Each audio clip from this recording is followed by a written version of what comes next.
Hey everybody. So I want to start off this video with a story. And so around the late 90s to early 2000s, I actually worked in a computer store. It's one of the best times of my life, honestly. It's really fun.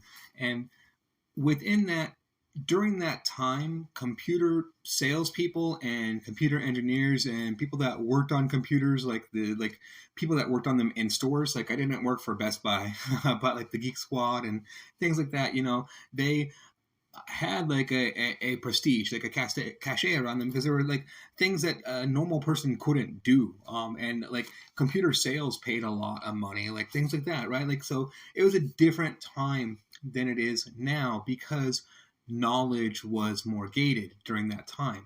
And then along with that, it comes with the good and the bad, right? And then so I remember with that during this time, there was a big thing because someone actually released a product. They made a lot of money from this product.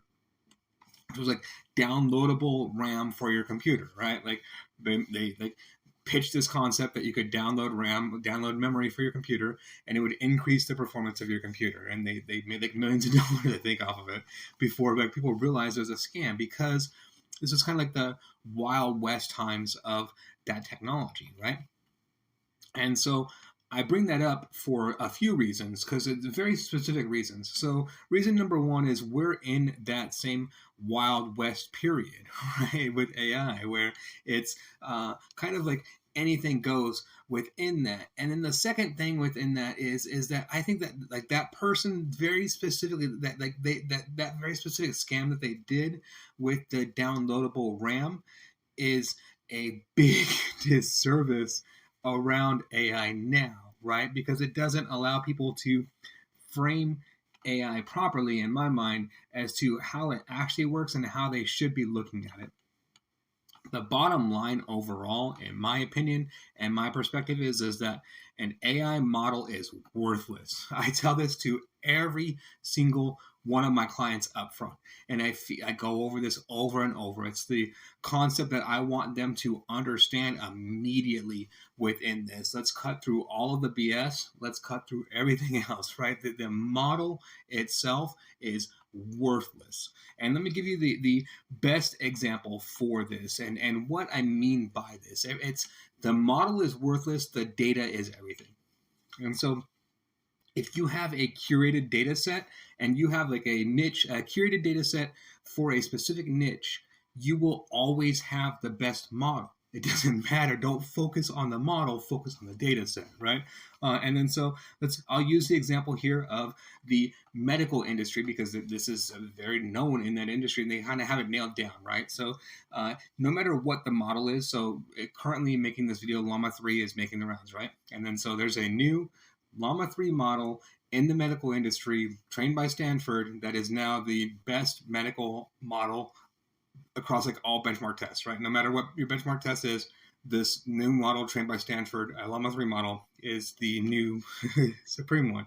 And then prior to that, it was a model, a Claude Opus 3 model trained by Stanford on the same data set. Prior to that, it was the same trained by Stanford on the same data set, but it was ChatGPT 4, right? So it's just every single time that like the best model for their data set comes out, they just train the new model on it, and then boom, they're good, right? They're not focusing on the model. It's to me like it's so there's kind of two tracks of AI development at this particular moment in time, right? There's the people that are focused on scaling towards AGI, and there's the people that are focused on what's the most reasonable application of AI in the status quo, offering it, right? And then so with the focus on scaling to AGI, it's essentially like compute or bust, right? Like let's go to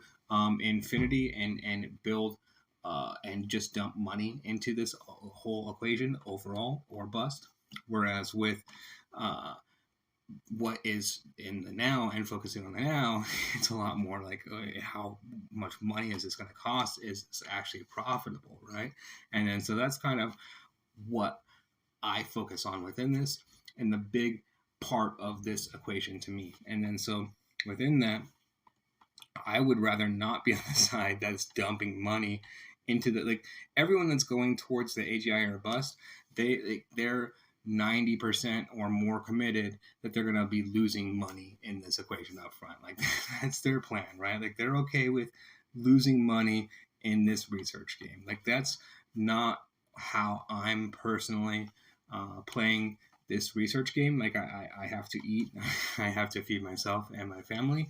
And then so within that, I'm in this to make money, right? And then so I look at it overall, what's the most profitable aspects within this, as opposed to where are the places where I can just dump money everywhere. And then so to me, what is gold within all of this, and I think what people don't realize, is going back to this initial concept. It's the data sets that matter above anything else. The data set is more important than anything else. And then so just like showcasing here. So this is like, I don't actually release as like an AI company, as an AI researcher. I don't actually release like a lot of products. A few people have called me out on that, right? And then so this is one of the few actual products that I released. And then so this I've released, and then this is like literally just a curation of data sets. It's a spreadsheet curation, and then battle cards. And then battle cards are just essentially like summation and like information about the models, about each individual data set overall, right? So number of rows, where you can find it, sample data around it, and like its usage, right? So I grew up kind of in speech and debate and extemporaneous speaking and things like that. So my whole concept around building this out as a product is around that, right? So it's coupling the like the battle cards, or like the like the deep research behind, if you want to know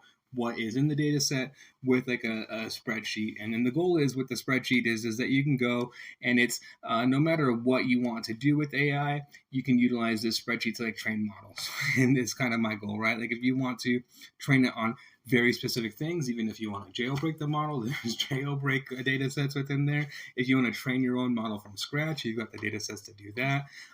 Lots of mathematical and logical reasoning data sets. And all of these data sets are data sets that you can go through and you can get for free. Like, very apparent and clear with that up front, right? What I'm doing for you within this is the curation process, putting this for you together in the spreadsheet, and in like and putting those battle cards together, and then having, rather than going through like 200,000 rows of data sets themselves, here's one compact spreadsheet of data sets that's categorized for you, that you can look at, and then you have access, if you want to look at more further, that some of these data sets don't even have battle cards, so I've written battle cards for them for you. And then like a lot of things like those things. And then so to me, it's people ask, right, where's the money in AI? I've said that always. There's no direct money in AI, right? So this is, to me, where the productization of AI comes in overall. And I think this is where, like, again, people aren't realizing and paying attention to these things, because there's been a kind of a disservice to this overall, right? Like to data overall, as opposed to like actually creating something, because it's the opposite of how things have been, which is why I think that AI is going to be so disruptive overall. It's still, people haven't figured out that concept right. Like, a lot of people, they understand AI is disruptive. It's going to be even more disruptive. Why is it disruptive? It's disruptive because it's a complete twist in the status quo, right? It flips a lot of things in the status quo on its head. And that's what people, and a lot of those things people haven't realized yet. They're giving away the data sets for free, while like trying to hoard the models. And then it's like, well, like every person that's investing in the models is losing money. Every person, every company that's investing heavily in building models is going out of business rapidly. Stable Diffusion, like a bunch of companies, right? That's why I very specifically stay away from that, right? Like, I'm very specifically staying away from areas where you can lose money overall. I'm not in the business of losing money. And then to me, that's how you support and get to the long-term goal that everyone else is going for, of AGI is staying in business for it. So that's my business plan overall. And then within that, I am selective with the products that I release, but to me, I put a lot more thought into them. And then it's, again, not a lot. It's not. I'm not investing $1 billion into every single product that I release. And that's on purpose, right? And then so to me, that's my strategy overall, and how I go about this, and like I think that at the end of the day, we'll see how it pays off, right? I've had competitors already drop out of the race, and I'm still here making videos for you guys. So, like this type of content, please like and subscribe. Thank you very much.